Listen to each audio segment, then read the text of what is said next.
ओम नमः शिवाय। नमस्कार दोस्तों, आप सभी का हार्दिक स्वागत करती हूँ मेरे चैनल धर्म की गंगा में। आशा करती हूँ कि आप सभी खुशहाल होंगे और स्वस्थ होंगे। दोस्तों, सबसे पहले आप सभी को मेरी तरफ से करवा चौथ की हार्दिक शुभकामनाएं इन एडवांस। चौथ माता सबके सुहाग को दीर्घायु प्रदान करें। आज की इस वीडियो में हम बात करने वाले हैं कि अगर आप पहली बार व्रत उठाने जा रहे हो तो आपको कौन कौन से विशेष नियमों की गांठ बांध लेनी होगी, कौन कौन सा सामान लगता है इस व्रत में। तो आगे बढ़ने से पहले अगर आप पहली बार मेरे चैनल पर आए हो तो वीडियो को लाइक शेयर ज़रूर करना, साथ ही कमेंट में जय माता दी ज़रूर लिखना। आपके एक लाइक या कमेंट से ही मुझे और भी वीडियोस बनाने की प्रेरणा प्राप्त होती है। तो चलिए आइए सभी महत्वपूर्ण बातों को जान लेते हैं। तो सबसे पहले ये जान लें कि इस साल करवा चौथ का व्रत 20 अक्टूबर दिन रविवार को रखा जाने वाला है। वह बात भी आप जानें कि कार्तिक माह की चतुर्थी तिथि को यह व्रत किया जाता है। यह सुहाग का व्रत होता है। कार्तिक मास के स्नान का भी अत्यधिक महत्व है, यह तो आप जानते हैं। अब यह व्रत रविवार को आ रहा है तो पति लोग तो केवल दो ही कार्य करते हैं। पहला तो यही कि काम बढ़ा देंगे या तो दूसरा काम को निपटाने में आपकी मदद करेंगे। यह तो अब आप देख लें कि आपके पतिदेव किस श्रेणी में आते हैं। आपको व्रत से एक दिन पहले नहाय खाए के नियम करने हैं, क्योंकि सुहाग से जुड़े व्रत जितने भी होते हैं औरतों को अपना सर उसी दिन कदापि नहीं धोना चाहिए, यह अशुभ माना जाता है। इस व्रत में यदि आपके क्षेत्र में सरगी खाने का नियम है तो सरगी करवा चौथ के व्रत के दिन सूर्योदय से पहले उठकर ग्रहण करते हैं, क्योंकि यह माना जाता है कि सूर्योदय के ठीक बाद से व्रत प्रारंभ हो जाता है।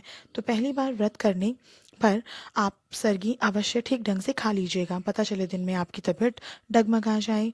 मजाक कर रही हूँ। चौथ माता आप सभी सुहागिनों को यह निर्जला व्रत करने की शक्ति स्वयं प्रदान करती हैं। एक बात पर ध्यान दें कि सरगी स्नान करने के बाद ही ग्रहण करनी चाहिए।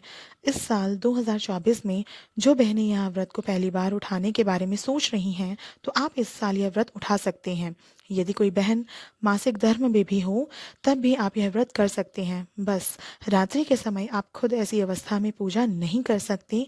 आप अपने घर में देख लीजिए कि किसी और से यदि आप पूजा करवा सकते हैं तो करवा लीजिए। जैसे आपके घर में सासू माँ होंगी, जेठानी होंगी, पति देव होंगे, शिव परिवार की पूजा आप उनसे करवा सकते हैं। मासिक धर्म के 7 दिनों तक स्त्री किसी भी देव मूर्ति या तस्वीर को स्पर्श नहीं कर सकती हैं। ऐसे में आप शिव परिवार की पूजा नहीं कर सकते। साथ ही यह भी मैं आपको बता दूं कि यदि आपके मासिक धर्म को पूरे 5 दिन हो चुके हैं तो आप करवा माता की पूजा कर सकती हैं। आप नव विवाहिता हैं तो पहली बार व्रत भी उठा रही हैं तो ऐसे में आपको अपनी शादी का जोड़ा पहनना चाहिए। चुनरी ज़रूर लेनी चाहिए अपने माथे पर। साथ ही आपको शादी के समय का जो सिंदूरा आपको प्राप्त हुआ है उसी सिंदूरे से आपको श्रृंगार अवश्य करना चाहिए। सभी सोना चांदी के गहने पहन लीजिए, क्योंकि यह बहुत ही ज़्यादा शुभ माना जाता है। शादी में मिला हुआ मंगलसूत्र मतलब कहने का यही है कि आपको सोना चांदी ही पहनना है, कोई भी नकली गहना नहीं पहनना।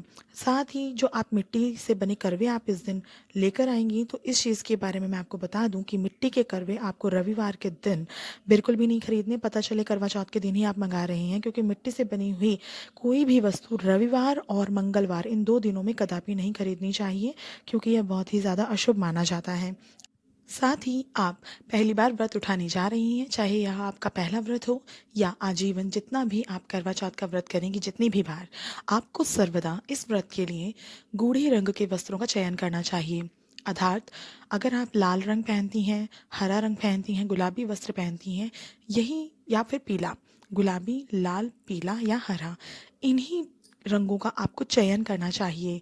और हो सके तो इनमें भी आप जो डार्क कलर हो उनका चयन कीजिए, क्योंकि सुहाग के व्रत में हमें सर्वदा गूढ़े रंगों का ही कपड़े पहनने चाहिए। और जिस प्रकार से काला हुआ, नीला हुआ, इस प्रकार के रंगों को कदापि भी अपने शरीर से नहीं लगने देना चाहिए। आशा करती हूँ कि यह बताई गई जानकारी आपको पसंद आई होगी। ऐसी ही उपयोगी जानकारी के लिए मेरे चैनल को सब्सक्राइब करना मत भूलें। मिलती हूँ आपसे अपनी अगली वीडियो में, तब तक के लिए जय माता दी।